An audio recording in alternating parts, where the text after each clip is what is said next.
Baik, sekumpulan golongan pelarian memulakan inisiatif untuk menyediakan makanan bagi petugas kesihatan di Barisan Harapan di Hospital Ampang. Inisiatif ini hasil kolaborasi Al-Hassan Volunteer Network dan juga Beyond Borders Malaysia. Dan juga untuk perbincangannya berada di talian Skype bersama kita ketika ini adalah pengasas Al-Hassan Volunteer Network, Hassan Al-Akra pada ketika ini. Hassan, kalau boleh kita kongsikan bagaimana sebenarnya idea untuk membantu atau memulakan inisiatif ini. Kita tahu apabila COVID-19 ini menyerang kebanyakan dunia di Malaysia khususnya, kita ada langkah kawalan pergerakan. Kita melihat kepada Barisan Harapan ini sebagai penyumbang utama dalam memerangi COVID-19. Siapa yang mencetuskan idea untuk gerakan ini? Kawan saya Mahi, pengasas NGO Beyond Borders Malaysia, bila dia keluarkan idea ini, dia bagi tahu saya sangat berminat dan saya sangat suka idea itu. Jadi kemudian saya beritahu kepada komuniti pelarian jika ada sesiapa yang berminat untuk join untuk memasak percuma kepada para tim doktor dan juga jururawat di Hospital Ampang. Jadi saya sangat terkejut selepas dapat responses yang sangat positif daripada komuniti pelarian. Ramai daripada mereka yang sangat-sangat berminat. Walaupun mereka tak ada banyak, mereka bukan kaya, tapi mereka sangat berminat untuk memberi balik kepada masyarakat Malaysia. Jadi objektif kami ada dua. Satu, untuk membina imej yang positif tentang masyarakat pelarian di Malaysia. Kerana sebelum ni setiap kali ada berita tentang pelarian, mesti ada orang yang akan kecam, mesti ada orang yang akan minta hantar balik negara asal. Tapi actually ramai pelarian yang membesar di sini dan mereka anggap Malaysia sebagai negara sendiri. Dan mereka sangat sayangi Malaysia. Jadi satu-satu caranya ialah memberi balik kepada masyarakat Malaysia untuk membina imej yang positif dan juga untuk berterima kasih dan juga menunjukkan penghargaan kepada tim doktor dan jururawat dan medical team yang bekerja sangat keras dan sanggup membahayakan diri sendiri untuk keselamatan kita semua. Hassan, bukan sahaja rakyat Malaysia, rakyat tempatan yang merasakan tekanan akibat COVID-19 dan juga sudah pasti Perintah Kawalan Pergerakan ini, tetapi juga golongan pelarian, terutamanya bagi mereka yang mungkin bekerja makan gaji secara harian, yang paling terjejas ya, pelarian juga ada yang bekerja secara harian kan. Bagaimanakah impak ini, terutamanya bagi mereka ini dari segi pendapatan mereka? Kalau boleh Hassan kongsikan dengan penonton yang Sarawak ini.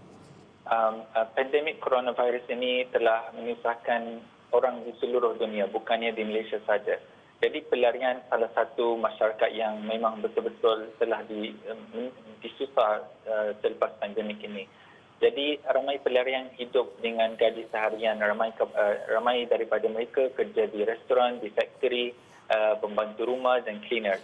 Jadi selepas kawalan pergerakan perintah kawalan pergerakan ini telah diumumkan, ramai pelarian terpaksa berhenti kerja dan duduk di rumah. Jadi tanpa gaji mereka ada tanggungjawab, mereka ada keluarga untuk beli makanan dan mereka ada juga rumah untuk bayar sewa dan juga bilik listrik dan sebagainya. Jadi setiap selepas perintah ini mereka terpaksa dalam kesusahan. Mereka sebelum coronavirus ada pun mereka susah. Jadi sekarang mereka lagi susah. Jadi wajib kami sebagai NGO, bukan kami saja tapi ramai juga rakyat Malaysia yang sangat baik hati, kami bantu mana yang kami mampu. Bukannya rakyat masyarakat pelarian saja tapi golongan B40 juga. Memanglah, tapi ini juga perkara yang mungkin kita perlu ceritakan dan juga sampaikan mesej ini kan. Kalau kita bercakap dalam memerangi usaha COVID-19 ini, antara usaha yang perlu dilipat gandakan dan juga diberitahu kepada orang ramai adalah penjarakan sosial. Social distancing ini amat kritikal sekali untuk kita putuskan rantaian jangkitan COVID-19 itu. Bagi pelarian ini, ada kalanya kebanyakan situasi mereka tidak mengizinkan pun mereka untuk melakukan penjarakan sosial kerana mereka ada kalanya duduk di kawasan yang sedikit padat, sempit dan sebagainya. Bagaimana untuk setidaknya kerajaan atau pihak berkuasa melihat kepada golongan ini supaya mereka juga diberikan perhatian dalam tempoh yang sukar ini? Alhamdulillah banyak NGO termasuk UNHCR Malaysia telah meniadakan infografik tentang coronavirus dan juga tips-tips untuk macam social distancing, untuk basuh tangan dan sebagainya. Jadi infografik telah diterjemahkan kepada banyak bahasa yang untuk pelarian setiap komuniti. kepada masyarakat yang tak tahu membaca, telah pun UNHCR sediakan record voice untuk mereka tahu tentang ini. Tapi satu yang kami sangat, alhamdulillah kami sangat berterima kasih kerana Kementerian Kesihatan Malaysia dan juga Kerajaan Malaysia telah pun memberi kerjasama untuk pelarian untuk pergi ke hospital untuk check up percuma kalau mereka ada apa-apa simptom coronavirus. Jadi itu adalah step yang sangat-sangat bagus untuk pelarian. Tapi pelarian ramai mereka sangat takut untuk keluar sebab kalau mereka keluar mereka takut akan ditangkap ataupun akan dimasuk dalam penjara. Jadi mungkin kalau kerajaan nak implement satu polisi untuk pelarian di mana mereka tidak takut untuk keluar daripada zon mereka itu. Ya, bagi saya rasa itulah caranya untuk membuat masyarakat pelarian collaborate dengan Kementerian Kesihatan Malaysia untuk kebaikan semua. Hasan, sebahagian besar daripada rakyat Malaysia tidak pernah pun melalui detik tempoh ataupun perintah kawalan pergerakan seperti ini. Ini mungkin bagi kebanyakan rakyat Malaysia adalah kali pertama dalam hidup mereka melalui tempoh di mana mereka perlu duduk di rumah, tidak ada benarkan keluar dan sebagainya bagi membantu memutuskan rantai COVID-19. Mungkin Hasan sendiri melalui banyak perkara dalam hidup Hasan sendiri dan rakan-rakan juga kan yang merupakan pelarian dan sebagainya. Apa mesej kepada rakyat Malaysia dalam depan tempoh-tempoh sukar ini?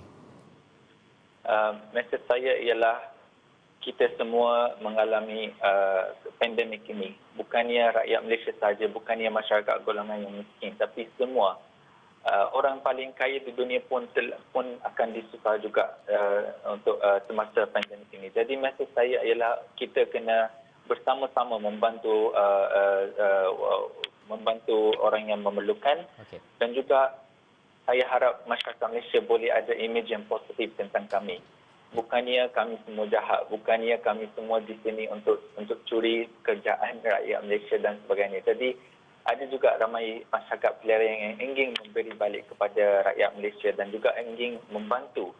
Jadi saya harap kita semua boleh bersama-sama menghadapi pandemik ini dan bukannya asingkan ikut bangsa ataupun agama. Okey, Hasan, terima kasih kerana bersama kami pada jam ini. Itu tadi Hasan Al-Akra, iaitu Hasan ni adalah terkenal dengan kerja-kerja humanitariannya di sekitar Malaysia, membantu kali ini adalah usahanya membantu Barisan Harapan Kementerian Kesihatan Malaysia dalam melawan COVID-19.